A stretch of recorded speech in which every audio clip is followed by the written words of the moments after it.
আল্লাহ তাআলা বলেন ইয়াউমা লা ইয়ানফাউ মালুন ওয়ালা বানুন, ওই দিন কিয়ামতের দিন তোমার মাল, তোমার সন্তান সন্ততি, তোমার আপনজন লা ইয়ানফাউ তোমাদের কোনো উপকারে আসবে।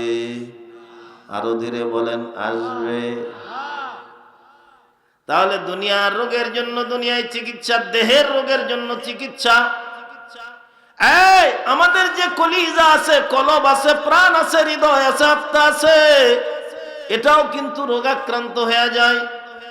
আল্লামা জালালউদ্দিন রুমি রহমতুল্লাহি আলাইহি বলেন, দেহের জন্য যেমন বড় বড় কিছু রোগ আছে, যে রোগগুলো শেষ পর্যন্ত তাকে মৃত্যুর মুখে ঠেলে দেয়, অনুরূপভাবে কলব তথা কলিজার হৃদয়ের কিছু রোগ আছে মারাত্মক। এই রোগগুলো লোকটা দেখতে ইমানদারের মতো হইল ওরে বেঈমান বানায় দেয়। জালালউদ্দিন রুমি রহমতুল্লাহি আলাইহি বলেন, এমন 10টা ভয়ঙ্কর রোগ, যেই 10টা রোগের কথা 3×10 অথবা 4×40 মিনিট লাগতে পারে। এই রোগগুলোর কথা আমি আপনাদের সামনে বলবো। কেন বলবো? এই রোগে আমিও আক্রান্ত, এ রোগে আমিও রোগী। জালালউদ্দিন রুমি বলেন 10টা বড় মারাত্মক রোগ, ভয়ঙ্কর রোগ। এর মধ্যে 1 নম্বরের রোগের নাম লোভ। কি? যারা কথা বলতেছেন না তারা কি আমার উপরে খুব ক্ষোভ? 1 নম্বর রোগের নাম লোভ। আল্লাহর পয়গম্বর ডাক দিয়া বলেন, ক্বালা রাসূলুল্লাহি সাল্লাল্লাহু আলাইহি ওয়াসাল্লাম, হুব্বুদ দুনিয়া রাসু কুল্লি খাতিআহ। দুনিয়ার লোভ, দুনিয়ার মায়া, দুনিয়ার মোহাব্বত সমস্ত পাপের মাথা, সমস্ত পাপের মাথা। আমাকে বলেন, এদিকে প্লিজ লুক এট মি, আমার দিকে তাকান। এই যুবক, এই সময় অল্প, করিস না গল্প, খুব দামি কথা বলছি।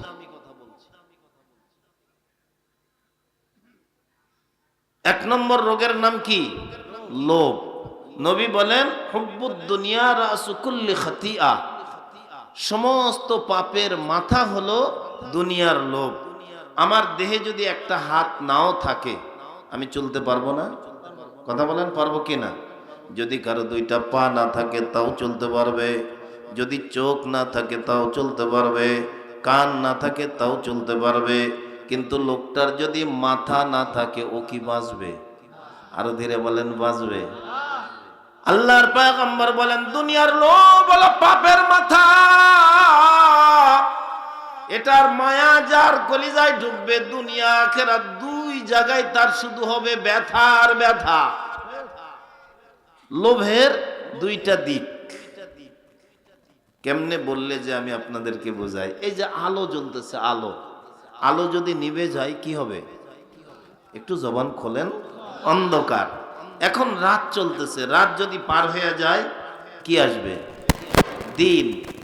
মাথার উপরে আসমান, আসমান যদি মাথার উপরে থাকে তাহলে পায়ের তলায় মাটি। লোক একটা যদি মোটা হয়, মোটার বিপরীতে চিকন। একটা লোক যদি লম্বা হয়, লম্বার বিপরীতে খাটো। একটা লোক যদি ফর্সা হয়, ফর্সার বিপরীতে কালো। এই তো ভালো বুঝতেছেন আপনারা, খুব ভালো। প্রত্যেকটা জিনিসের 2টা দিক আছে। দুনিয়ার লোভেরও 2টা দিক। একটা হলো দুনিয়া পাইছে। সরকারে দু আলম নবী বলেন, ক্বালা রাসূলুল্লাহ সাল্লাল্লাহু আলাইহি ওয়াসাল্লাম, আদ-দুনিয়া, আল্লাহর পয়গম্বর বলেন, আদ-দুনিয়া মাজরাতুল আখিরাহ, দুনিয়া হলো আখিরাতের ফসল কামাইয়ের জায়গা। তার মানে দুনিয়া দ্বারা ভালো করা যায়, দুনিয়া দ্বারা মন্দ কামাই করা যায়। যিনি আপনাকে আমাকে বানাইছেন তিনি ডাক দিয়া বলেন, এই চাইবি দুনিয়া আমার শিখানো পথ দ্বারা চা, তাহলে তোর দুনিয়াতেও কল্যাণ, পরলৌকিক জীবনেও কল্যাণ। আল্লাহ তাআলা বলেন, ডাক দিয়া বলে, রব্বানা আতিনা ফিদ দুনিয়া হাসানাহ ওয়া ফিল আখিরাতি হাসানাহ ওয়া কিনা আযাবান নার। আল্লাহ তাআলা ডাক দিয়া বলেন, আমার কাছে বল ও মালিক, আমার দুনিয়ার ভালোটা দাও। যদি কেউ দুনিয়ার ভালোটা পাওয়া যায়, ও কোটিপতি হইলেও সমস্যা নাই। ওই দুনিয়ার ভালাই তাকে বাইতুল্লাহ তাওয়াফ করায়, ওই দুনিয়ার ভালাই তাকে যাকাত দেওয়ায়, হজ করায়, এতিম লালন পালন করায়, অসহায়দের সহযোগিতা করায়। আর দুনিয়ার মোহব্বত যদি কারো কলিজার ভিতরে ঢুইকা যায়, ও যদি মাসে 70-80 হাজার টাকা বেতন পায়, এরপরেও মাস শেষে লাখ টাকা ঘুষ না খাইলে তার হুঁশ ফেরে না।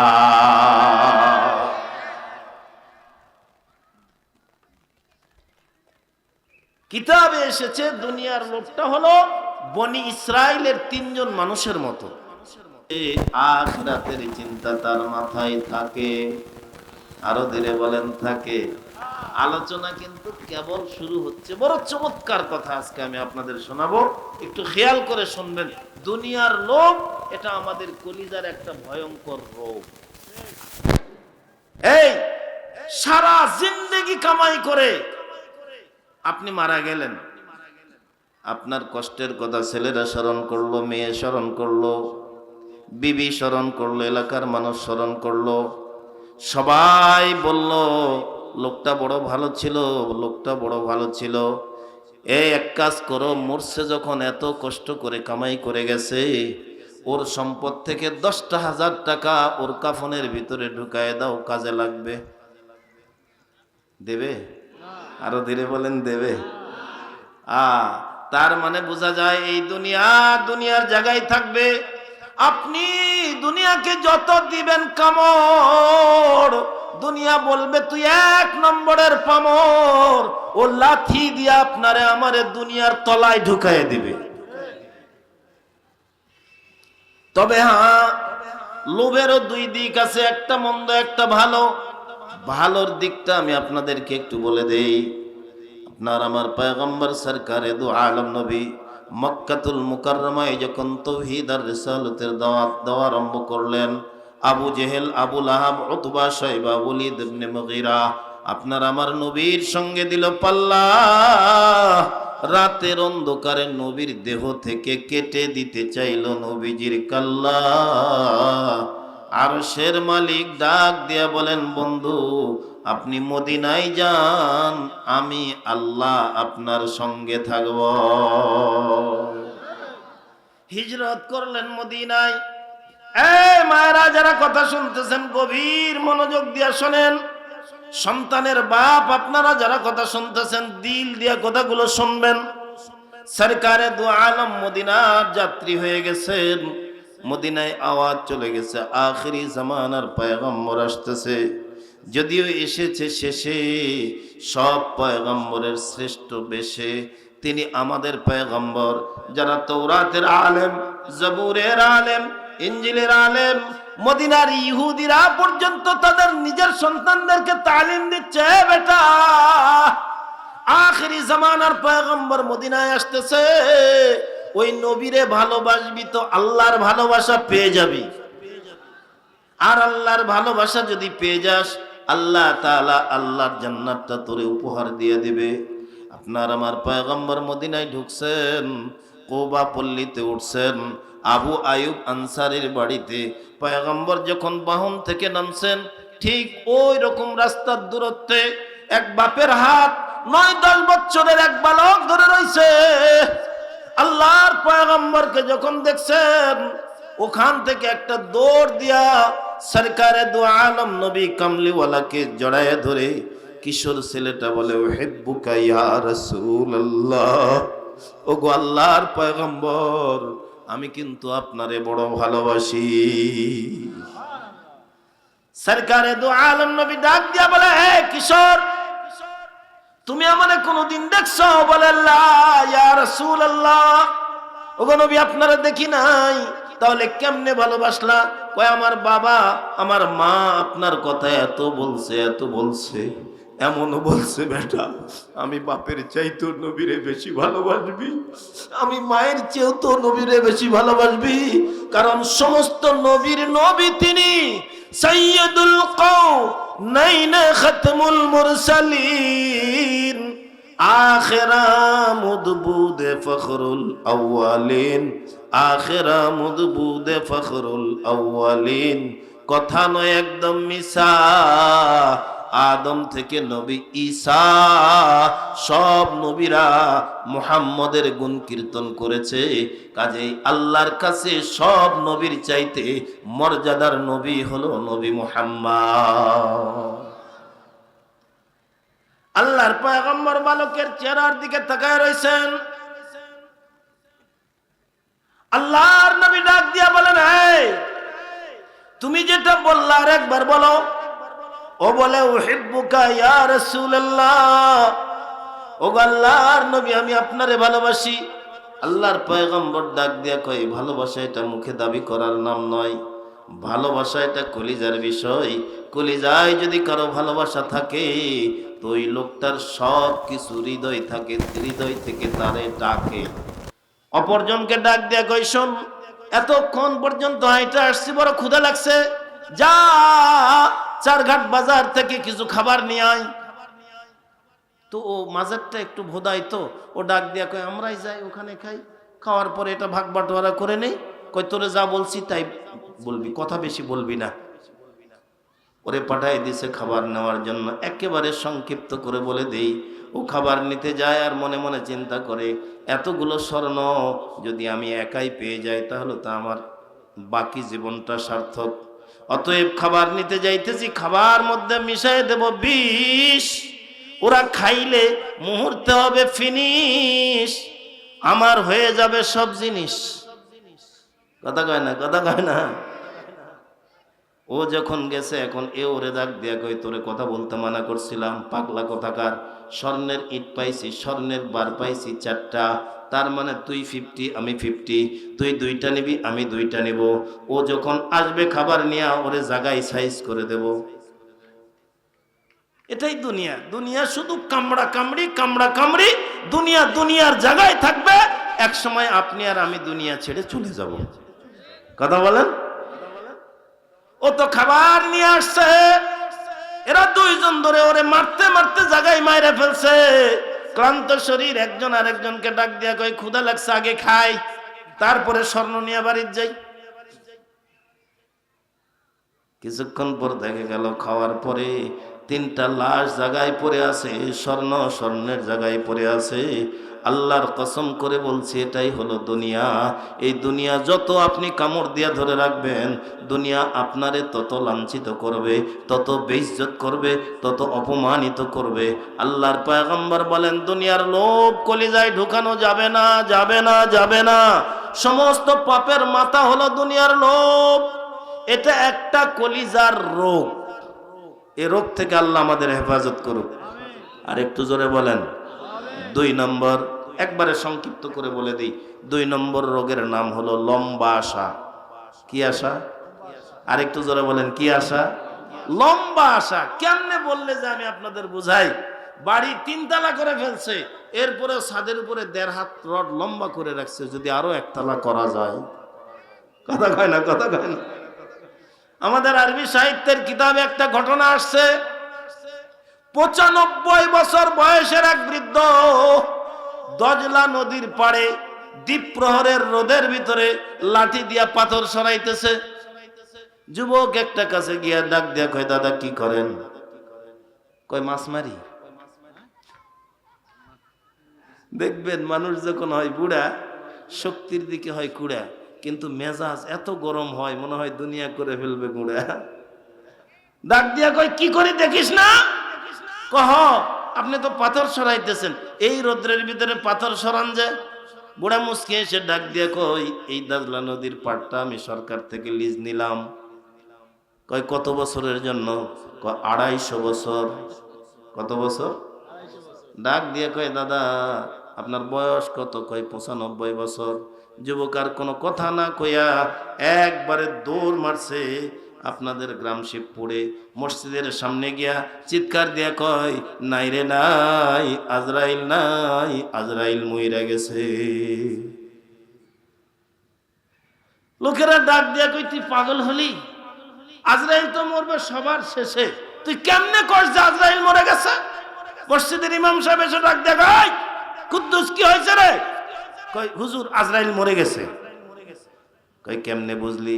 তুই জানোস সব প্রাণীর প্রাণ সংহার করার পরে আল্লাহ তাআলা আজরাইলকে ডাক দিয়া বলবেন, বল আর কে আছে? আজরাইল বলবেন, আল্লাহ, আপনি আর আমি। আরশের মালিক ডাক দিয়া বলবেন, এবার তুমি তোমার জান কবজ করো। আজরাইল চিৎকার দিয়া বলবে, আল্লাহ, আমি যদি জানতাম যে আমার জানটাও আমারে কবজ করা লাগবে, আমি জান কবজের দায়িত্ব কোশ্চেন কালেও গ্রহণ করতাম না।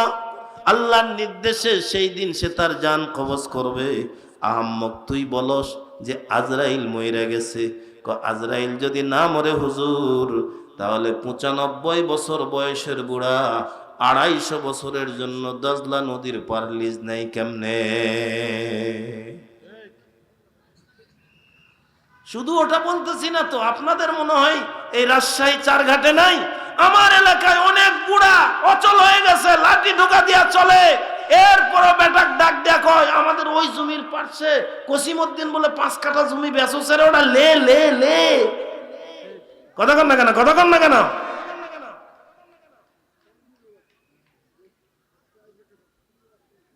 এটা হলো কলিজার রোগ। আমার কথা কি বুঝাইতে পারতেছি? 3 নম্বর, একদম সংক্ষিপ্ত করে বলে দেই, 3 নম্বর রোগের নাম হলো রাগ। আছে না নাই? 1 নম্বরটার নাম লোভ, 2 নম্বরটার নাম লম্বা আশা, সর্বনাশা, 3 নম্বর রাগ। কেমনে বললে যে আপনাদেরকে বুঝায়? আল্লাহ নিজেই বলেন, ওয়াল কাযিমিনাল গায়স, যে রাগ হজম করে আরশের মালিক আল্লাহ তারে মাফ করে। আর একটু জোরে বলেন সুবহানাল্লাহ। রাগ তো আমাদের এখন রক্তচটা হয়ে গেছে। এত রাগ, বউয়ের সাথে ঝগড়া লাগলো, রাগের ঠেলায় কই তুই 1 তালাক, তোর মা তালাক, তোর বাপ তালাক, তোর 14 গোষ্ঠী তালাক, বাড়াবাড়ি থেকে বাড়া। কোন তো রাগ করা আরাম না হারাম? যারা কথা কইতেছেন না, মনে হচ্ছে তাদের ভিতরে আছে মারাত্মক এই ব্যারাম। রাগ করা কি? আরো জোরে বলেন কি? তবে হ্যাঁ, কখনো কখনো রাগ করা ফরজ হয়ে যায়। যদি ইসলামের উপর আঘাত আসে, কোরআনের উপর আঘাত আসে, দ্বীনের উপর আঘাত আসে, নবীর উপর আঘাত আসে, সেই সময় শুধু রাগ নয়, প্রয়োজনে তাদের বিরুদ্ধে ময়দানে ঝাঁপিয়ে পড়া মুসলমানদের দায়িত্ব আর ফরজ হয়ে যায়।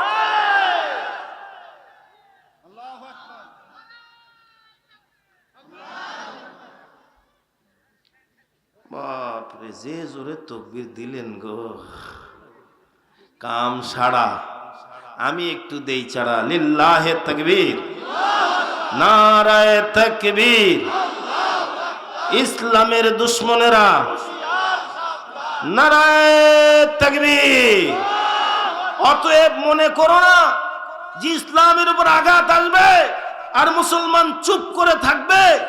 প্রয়োজন বোধে গর্দান কেটে দেবে, প্রয়োজন বোধে জেলে যাবে, প্রয়োজন বোধে নিজের অস্তিত্ব মিটে দেবে, এরপর ইসলামের উপর আঘাত বরদাস্ত করবে না। বড় চমৎকার একটা কথা মনে পড়ছে, বলবো বলবো বলবো সমস্ত আপনার আমার নবীর মর্যাদা আল্লাহর কাছে সমস্ত নবীর চাইতে শ্রেষ্ঠ। কথা বলেন? তার মানে আল্লাহর কাছে সমস্ত নবীর চাইতে শ্রেষ্ঠ আপনার আমার নবী। যেমন উম্মতের মধ্যে সমস্ত উম্মতের চাইতে আল্লাহর নবীর কাছে আবু বকর তেমন। আবু বকর বড় নরম মেজাজের মানুষ। এই হযরত আবু বকর রাদিয়াল্লাহু তাআলা আনহু, উনি একদিন রাস্তা দিয়া যাইতেছে, হঠাৎ করে দেখে যে একটা খ্রিস্টান মিশনারি স্কুল, বর্তমান ভাষায় বললাম আর কি, এক ইহুদি পণ্ডিত ছাত্রদের পড়াইতেছে। হযরত আবু বকর সিদ্দিক রাদিয়াল্লাহু তাআলা আনহু তার কাছে গেলেন। সম্ভবত পণ্ডিতের নাম ফিনহাস। ফিনহাসকে গিয়া ডাক দিয়া বলে, ফিনহাস, আপনি তৌরাতের আলেম, জবুরের আলেম, ইনজিলের আলেম, তো আপনি তো 3 কিতাবের ভিতরে শেষ পয়গম্বরের খবর পাইছেন। তাহলে আপনি এগুলো বাদ দিয়া আখেরি জামানার পয়গম্বরকে কেন গ্রহণ করতেছেন না? আপনি যদি আখেরি জামানার পয়গম্বরকে গ্রহণ করেন, দুনিয়াতেও মর্যাদা পাবেন, আখিরাতেও আল্লাহ আপনারে জান্নাত দিয়ে দেবে। আল্লাহ যদি দয়া করে আমাদেরকে জান্নাত দেয়, আল্লাহর জান্নাতে যাইতে রাজি আছি? কারা কারা একটু হাত উঁচু করে দেখান তো, দেখেন তো কোনো বর্ণচোরা কপাল পোড়া আছে নাকি যে হাত তোলে নাই? হাত টান করেন, বলেন আল্লাহ আমাদের সবাইকে তোমার জান্নাত দান করো। জোরে বলুন আমিন। আল্লাহ কবুল করুক। আল্লাহ নিজে বলেছেন উদউনি আস্তাজিব লাকুম, হে বান্দা আমার কাছে চা। তোর চাওয়াটা যদি চাওয়ার মতো হয়, তুই চাইতে দেরি করবি, আমি আল্লাহ দিতে দেরি করব না। ফিনহাস হযরত আবু বকরের দিকে তাকায়া ডাক দিয়ে বলে, আবু বকর, এমন নবীর অনুসারী তুমি আমারে হতে বলো যেই নবীর উপরে কোরআন নাজিল হয়েছে, যেই কোরআনে আল্লাহ ভিক্ষা চায়, ইউকরিদুল্লাহ কারদান হাসানা, আল্লাহ সাহায্য চায়, এমন নবীর অনুসারী বুঝি তুমি আমারে হতে বলো? হযরত আবু বকর আমাদের মতো খাটো মানুষ না, লম্বা মানুষ ছিলেন। লম্বা মানুষের হাত মনে হয় ছোট ছোট হয়, ছোট হয় না বড় হয়? এই আওয়াজ দিতে দেরি যে মুহাম্মদের আল্লাহ তো ফকির, ফকির যদি না হয় তাহলে সে খরচ চাই কেন, ধার চাই কেন, হাওলাত চাই কেন, আর তার অনুসারী হতে বলো? হযরত আবু বকর হাতটা গোছায়া কয়েকটা লাগাই দিয়েছে গাল বরাবর। আল্লাহু আকবার বলে। আবু বকরের থাপ্পড়ের ঠেলায় ফিনহাস জমিনের মধ্যে উবু হয়ে পড়ে গেছে, ওখান থেকে হামাগুড়ি দিয়া কষে দৌড়। ঠেলার নাম কথা কয় না রে, ঠেলার নাম কি? একটা দৌড় দিয়ে বাইরে চলে গেছে। চিন্তা করে সর্বনাশ, যে জোরে থাপ্পড় আমার মারছে গালটা জ্বলে যায়, কার কাছে যাই কার কাছে যাই? ঠিক আছে নবী মুহাম্মদের কাছে যাব। একটা দৌড় দিয়ে আপনার আমার পয়গম্বরের কাছে গেছে, গিয়া ডাক দিয়া বলে, আমার নাম ফিনহাস, আমার নাম ফিনহাস, আমি ইহুদি পণ্ডিত, আবু বকর আমারে মারছে। আল্লাহর নবী কয়, এই ফিনহাস, আপনার কোথাও ভুল হচ্ছে, আমার আবু বকর মারার লোক নয়। সুবহানাল্লাহ বলেন। তোমার মনে হয় উমর মারছে? না না, আবু বকর মারছে। আল্লাহর নবী কয়, হলো না, উমরই মারছে। কারণ আবু বকরকে আমি চিনি, ওমরকেও আমি চিনি। ওমর তো সেই ওমর যে ওমর পয়গম্বরের সামনে কেউ বেয়াদবিমূলক আচরণ করবে, ওমর এটা বরদাস্ত করতে পারে না। ইসলাম সে তো পরশমণি, তারে কে পেয়েছে খুঁজি, পরশে তাহার শোনা হলো যারা, তাদের এই মোরা বুঝি। বলেছেন হযরত রাসূল আকরাম শেষ পয়গম্বর,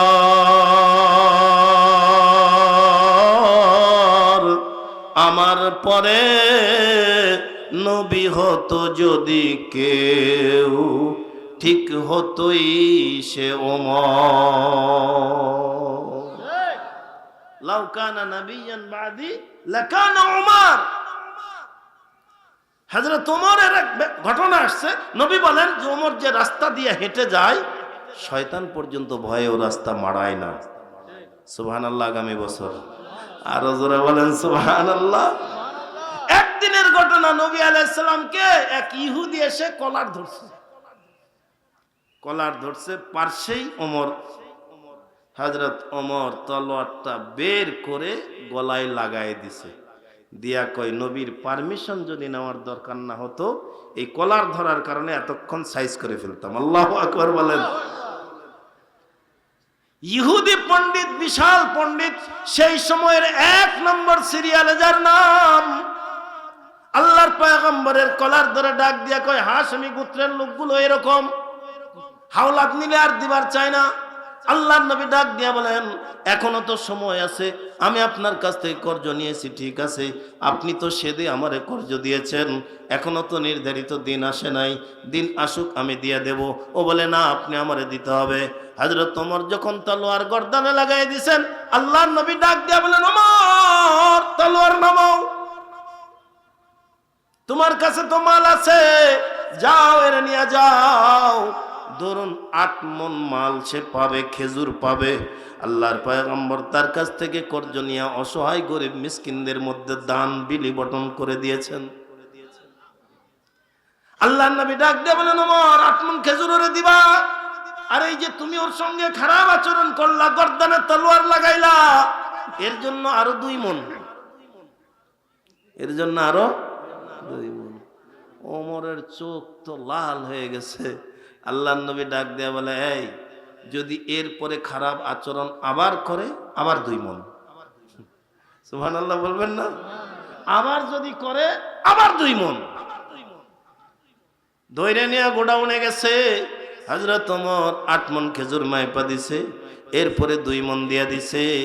এবার ওমর ডাক দিয়া কয়, মা ইসমুক, হোয়াট ইজ ইওর নেম? ভাই, আপনার নাম কি? ও কয়, এই সময়ে সবচাইতে ইহুদিদের বড় পণ্ডিত কে, তার নাম জানো? হযরত ওমর বলে, হ্যাঁ, জানবো না কেন, তার নাম যায়েদ।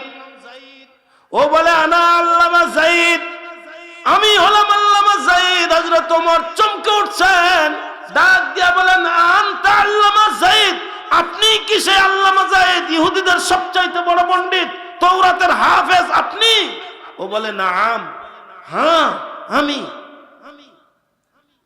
তাওরাত এত বড় একটা কিতাব, আমাদের কোরআনের সবচাইতে ছোট সূরা যেটা, 3টা আয়াত। কয়টা? ইন্না আ'তাইনাকাল কাউসার ফাসাল্লি লিরাব্বিকা ওয়ানহার ইন্না শানিয়াকা হুয়াল আবতার। একটা সূরাই কমপ্লিট। তাওরাতের সবচাইতে ছোট সূরার আয়াত সংখ্যা হলো 1000। কয় হাজার? এরকম, এটা তো ছোট, সবচাইতে ছোট যেটা 1000 আয়াত সংখ্যা, 10,000 আয়াত রয়েছে। এরকম সূরা তাওরাতের ভিতরে আছে 1000 সূরা। এই তাওরাতের হাফেজ এ হলো আল্লামা যায়েদ। হযরত ওমর কান্দা দিছেন, চোখের পানি ফেলেন, আর ডাক দিয়া বলেন, আপনি বুঝি আল্লামা যায়েদ, আপনি বুঝি তাওরাতের হাফেজ, তাহলে কেমনে আপনি আমার নবীর কলারটা ধরলেন? আপনি কি আমার নবীর পরিচয় জানেন না? আল্লামা যায়েদ ডাক দিয়া বলেন, কে বলে আমি জানি না, কে বলে আমি জানি না। আমি নবীর সব কিছু পরখ করেছি, যাচাই করেছি, কিন্তু একটা জিনিস আমি পরখ করতে পারি নাই, যে আল্লাহর নবীর রাগটা কেমন, আল্লাহর নবী রাগ করে কিনা। কারণ কোরআনের ভাষায় আল্লাহ বলেছেন, ওয়া ইন্নাকা লাআলা খুলুকিন আযীম।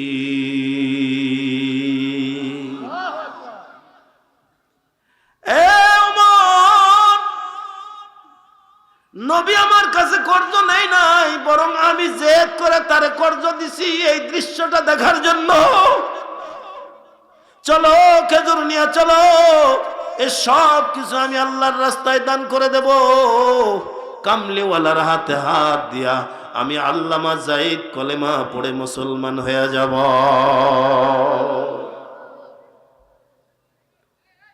তাহলে 3 নম্বর রোগের নাম রাগ। রাগ করতেছেন? 4 নাম্বার, একবারে ইন্না লিল্লাহি ওয়া, আমাকে আর 14টা মিনিট সময় দেওয়া যাবে কি ভাই? দেওয়া যাবে? 4 নম্বর রোগের নাম, আল্লাহর পয়গম্বর বলেন, ক্বালা রাসূলুল্লাহ সাল্লাল্লাহু আলাইহি ওয়াসাল্লাম, আস-সিদকু ইউনজি ওয়াল কিযবু ইউহলিক। নবী বলেন, যে সত্য বলে সে নাজাত পায়, যে মিথ্যা বলে সে ধ্বংস হয়ে যায়। 4 নম্বর রোগের নাম হলো মিথ্যা। কি? আরেকটু জোরে বলেন, কি? মিথ্যা। বর্তমান সময়ে তো মিথ্যা সরকারি সম্পত্তির মতো হয়ে গেছে আমাদেরকে, যে যেখানে পায় সেভাবেই মিথ্যা কথা বলে। কথা বলেন, কথা বলেন। সবাই আপ টু বটম। সন্তান বাপের সঙ্গে মিথ্যা কথা বলে, বাপ সন্তানের সাথে মিথ্যা কথা, নেতা তার জনগণের সঙ্গে মিথ্যা কথা বলে। এমন কি মিথ্যার তো একটা যন্ত্রই আমাদের হাতে হাতে এসে গেছে। কথা বলেন, কথা বলেন। মনে রাখবেন, মিথ্যা যদি কেউকে ইমাম আবু হানিফা বলা হয়, নামটা শুনছেন? ওনার সামনে এরকম 10-20টা মানুষ না, হাজার হাজার ছাত্র পড়তেন। উনি দর্শ দিচ্ছেন পরন্ত বিকেলে। এমন সময় সামনের দিক দিয়ে এলাকার নষ্ট একটা মানুষ যায়, যার ইয়া বা ডাল ফেন্সি কোনো কিছুর সমস্যা নাই, সমাজের যত রকমের নষ্ট কাজ আছে সব সে করে। সাঙ্গ পাঙ্গদের নিয়ে যায়, হুট করে বলে দেয়, দেখ ওই যে নোমান বসে আছে না, ওই যে কথা বলতেছে, ও আমার দোস্ত। তোর সামসারা ডাক দেয়া কই, বস এতদিন সব কথাই মানছি, কিন্তু আপনার এই কথাটা কি যায়? উনি কি আর আপনি কি? উনি হলেন সময়ের সবচাইতে বড় আলেম, আর আপনি হলেন এলাকার সবচাইতে বড় মাস্তান, সবচাইতে বড় সন্ত্রাসী। মনে রাখবেন, এলাকায় যারা 2 নম্বরই 3 নম্বরই 4 নম্বরই কাজ করে, শুধু আপনারাই চিনেন তা না, আপনাদের মসজিদের ইমাম মুয়াজ্জিনও ওরে চিনে। কথা কয় না কেন? কথা কয় না কেন? বলে না কিছু যদি হয় বিপদ পিছু, এজন্য বলে না, কিন্তু তারা যে চেনে না তা তো নয়। ওর ইগোতে লাগা গেছে, ওই দিক থেকে ঘুরে নোমান ইবনে সাবিতের সামনে এসে হাত বাড়ায় ডাক দিয়া কয়, আজকে থেকে আপনি আমার দোস্ত। নোমান ইবনে সাবিত ডাক দিয়া কয়, কেমনে তুই আমার দোস্ত হবি? কারণ তোর পথ ভিন্ন, আমার পথ ভিন্ন। তুই একদিকে চলিস, আমি আরেক দিকে চলি, কাজেই তোর সাথে আমার যায় না। তবে হ্যাঁ, তোরে আমি আমার দোস্ত বানাইতে পারি, তোরে আমার বন্ধু বানাইতে পারি, একটা শর্ত। যদি আমার শর্তটা তুমি মাইনা নিতে পারো, তাহলে তোমারে আমি বন্ধু বানাবো। ও ডাক দিয়া কয়, তাহলে কি আমারে নেশা ছাড়তে হবে? নোমান ডাক দিয়া বলে, না, নেশা ছাড়তে হবে না। তাহলে কি আমারে জেনা ছাড়তে হবে? কয়, না, জেনা ছাড়তে হবে না। তাহলে কি আমারে সন্ত্রাসী ছাড়তে হবে? না, সন্ত্রাসী ছাড়তে হবে না। তাহলে কি পরের মাল আত্মসাৎ ছেড়ে দিতে হবে? কয়, না না না। তাহলে কি করতে হবে? নোমান ইবনে সাবিত ডাক দিয়া বলেন, কখনো আমার সঙ্গে মিথ্যা কথা বলা যাবে? ও কয়, আমি তো মনে করছিলাম যে কত বেন বিজি, এ তো একদম ইজি, ওয়েলকাম, দেন হাত দেন। নোমান ইবনে সাবিত ডাক দিয়া বলেন, দোস্ত, এখন তুমি আমার দোস্ত হইলা, ঠিক আছে, তবে দোস্তের দোস্তিটা টিকে থাকে যোগাযোগের মাধ্যমে, দেখা সাক্ষাতের মাধ্যমে। যদি ঘন ঘন দেখা সাক্ষাৎ না হয়, বন্ধুও কিন্তু ছুটে যায়। যদি ঘন ঘন যাতায়াত না হয়, আত্মীয় ছিন্ন হইয়া যায়। প্রবাদে বলে, কায়াতে মায়া বাড়ে। একজন শত্রুর সাথেও যদি প্রতিনিয়ত আপনার দেখা হয়, তো এক সময় ওর জন্য মায়া হয়। কথা বলেন, কথা বলেন। 3 দিন পরে তুমি আসবা, আমার সঙ্গে দেখা করবা, খুব আনন্দে বাড়িতে যায়। বাড়িতে বিবিরে গিয়ে ডাক দিয়া কয়, বিবিরে, খবর একটা চুস্ত, সময়ের বড় আলেম নোমান আমার দোস্ত। বউ ডাক দিয়া কয়, পাগলামি করার আর জায়গা পান না? কোথায় আপনি আর কোথায় নোমান? কয়, সত্যি বলছি তো, হাতে হাত দিয়া দুষ্টি করে আসছি। বউ ডাক দিয়া কয়, আপনারা আমি চিনি তো, আপনি যে কত ভালো এটা আমি চিনি। পৃথিবীর কেউ না চিনুক, আমি যে কত ভালো এটা আমার বউ ভালো জানে। কথা কন না কেন? কথা বলেন না কেন? ও ডাক দিয়া কয়, আপনি যে কত ভালো এটা আমি জানি। কয়, না না, একটা শর্ত আছে। কয়, কি শর্ত? দোস্ত বলছে কোনোদিন তার সঙ্গে মিথ্যা কথা বলা যাবে না। বউ ডাক দিয়া কয়, জায়গা মতো সাইজ করে দিছে। তুইও আমারে নিয়ে বিটলামি করাস? বউ ডাক দিয়া কয়, রাগ করেন না, মদের বোতল আনতেছি। দৌড় দিয়া মদের বোতল আনছে, বোতল খুলছে, গ্লাসে ঢালছে, সামনে আগায় দিছে। এই স্বামী মদ হাতে ধরবে, এমন সময় বিবি ডাক দিয়া কয়, হল্ট, দাঁড়ান, মদ খাবেন খান, আমার আপত্তি নাই, কিন্তু আপনার দোস্ত বানাইছেন নোমানকে, ওয়াদা দিছেন তার সামনে মিথ্যা কথা বলবেন না। এখন যদি আপনি মদ খান, 3 দিন পরে যদি দোস্তে ডাক দিয়া কয়, দোস্ত, 3 দিনে কি কোনোদিন মদ খাইছিলা? তাহলে কি আপনি মিথ্যা কথা বলবেন যে খাই নাই? কব তাহলে থাক। সুবহানাল্লাহ। আরো জোরে জোরে কোন সুবহানাল্লাহ। পরের দিন বন্ধুদের সঙ্গে অকাম কুকাম করতে গেছে, ডাক দিয়া কয়, ও বন্ধু আসেন কাজ করি। কেন ধরে আছেন? জিম।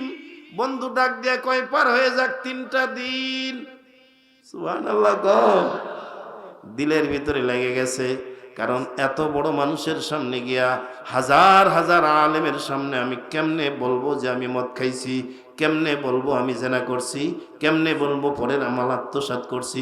কারণ ওয়াদা করছি আমি আর কোনোদিন মিথ্যা কথা বলবো না, ওনার সামনে মিথ্যা বলবো না। 3 দিন পরে যখন আসছে, তো তার চেহারা দেখেই নওমান চিনে ফেলছে, ঔষধ কাজে লাইগা গেছে। আল্লাহু আকবার বলেন। কিয়ামতের ময়দানেও আল্লাহ তাআলা বান্দার চেহারা দেখে চিনবেন, ফেরেশতাদেরকে ডাক দিয়া বলবেন, এগুলো ধর, এদের জান্নাত হলো এদের বাড়ি ঘর। সুবহানাল্লাহ বলেন। সীমাহুম ফি উজুহিহিম মিন আথারিস সুজুদ। ময়দানে মাশরে নামাজীদের চেহারায় আলো জ্বলতে থাকবে, ফেরেশতারা এদের চেহারা দেখেই বলবে এরা এই গ্রুপের। আল্লাহ ডাক দিয়া বলবেন, বিনা হিসাবে এদেরকে নিয়ে যাও।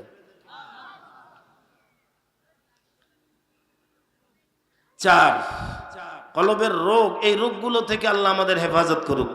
অন্তত আর একটা রোগের কথা বলি। ওঠেন না ভাই, ওঠেন না, শেষ। আমি আর 6 মিনিট আছে, জাস্ট টাইম, নো কমপ্লেন। খুব অসুবিধা হচ্ছে আপনাদের? قال رسول الله صلى الله عليه وسلم الغيبة أشد من الزنا। আল্লাহর নবী বলেন, গীবত জেনার চাইতো মারাত্মক ভয়ঙ্কর পাপ। এখন তো গীবত আমাদের কাছে ঘি ভাতের মতো সুস্বাদু। কথা কয় না কেন? কথা বলে না কেন? আর 2টা মেয়ে যদি এক জায়গায় বসে, ওর স্বামী কেমন 14 গোষ্ঠীর যা আছে ধুয়ে সাফ করে দেয়। কথা বলেন, কথা বলেন। যে হাদিস কেন পড়েছে, আল্লাহর পয়গম্বর বলেন, ইয়াকুম ওয়াল হাসাদ। গীবত, পয়গম্বর বলেন, গীবত জিনার চাইতো মারাত্মক। এ মায়েরা, গীবত করে 1 পয়সার কোনো লাভ, আরো ধীরে বলেন, আছে? আপনারা বলেন, গীবত করে কি কোনো লাভ আছে? কেমনে বললে আপনাদের বোঝাই? সাহাবীরা প্রশ্ন করলেন, ওগো সরকার, একটা ডেফিনেশনের দরকার, ব্যাখ্যা বিশ্লেষণের দরকার। আপনি বললেন গীবত জিনার চাইতেও মারাত্মক ভয়ঙ্কর। ও পয়গম্বর, কেমনে? এত বড় একটা পাপ, এর চাইতেও বুঝি গীবত খারাপ? কেমনে হইল?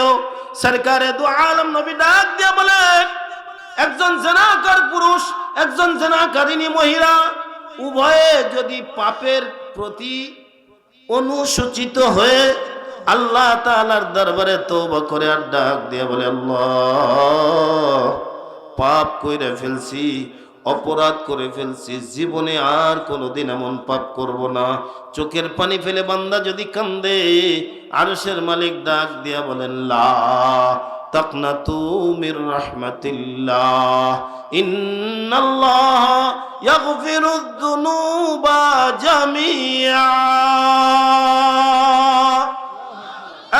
বান্দা, তুই যখন খালেস দিলাম আমার দরওয়াজায় তওবা করলে, আমি আল্লাহ ওয়াদা করলাম তোরে মাফ করে দিলাম। জোরে জোরে বলেন সুবহানাল্লাহ।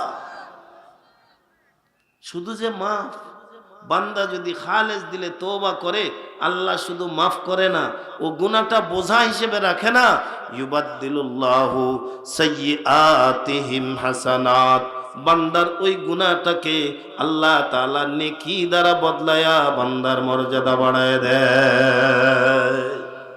কিন্তু একজন মানুষ যদি আরেকজন মানুষের গীবত করে, গীবত কাকে বলে? যেই কথাটা আপনার সামনে বললে আপনি কষ্ট পাবেন, এই কথাটা আপনার সামনে না বললে ওই মোড়ে গিয়া খুব ধুমসে গল্প মারতেছি, এটা হলো গীবত।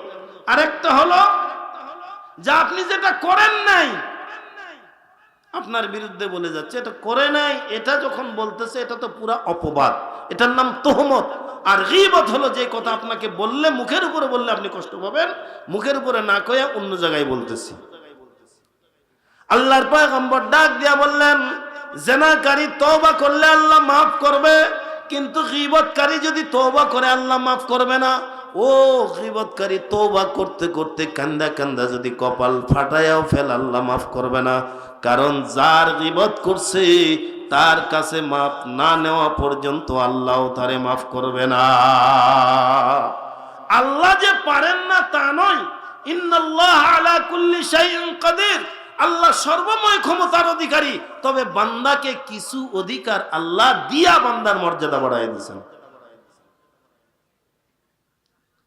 কোরআনুল কারীমের আয়াত তেলাওয়াত করেছি, আল্লাহ তাআলা বলেন, ইয়াউমা লা ইয়ানফাউ মালুন ওয়ালা বানুন, ওই দিন কিয়ামতের দিন, লা ইয়ানফাউ আপনার কোনো উপকারে আসবে না, মালুন আপনার মাল, ওয়ালা বানুন আপনার সন্তান সন্ততি, ইল্লা মান আতাল্লাহ বিকলবিন সালিম, কিন্তু ওই লোকগুলো নিষ্কৃতি পাবে, নাজাত পাবে, যারা রোগগুলো থেকে মুক্ত হইয়া নিজেকে মাওলার দরবারে হাজির করবে।